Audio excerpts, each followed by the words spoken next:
It isn't. I think you'll find in most relationships of that nature, the entire relationship is centred about the well-being of the man, who is able to go off a run, despite promising his wife that he would take the kids to school.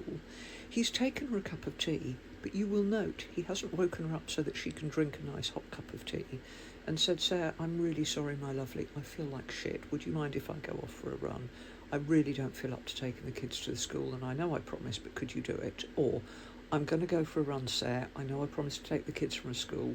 Tell you what, if you can get them ready, I will make sure I'm back in time to take them. I'm so sorry.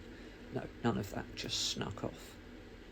You know as well as I do that most times women are expected to take the lion's share, and if they don't take the lion's share of actually doing the work, they take the mental load of actually telling somebody that it needs doing.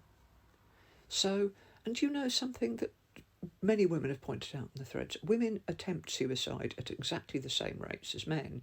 It's just that men are more violent when they do it, so are more likely to succeed. Women are, number one, less likely to abandon their children by killing themselves because they're worried about what presumably will happen to their children when they're dead, which is something I get in my messages about women who are terrified because they have got cancer and are frightened of leaving their infant or young children.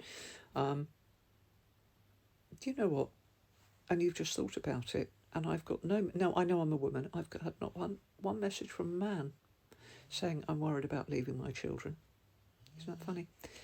And the other thing is that women are not prepared to have their children walk into something that will haunt them for the rest of their life.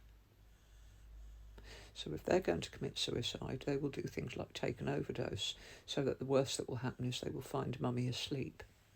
Men do things that are far worse and scar their children for life.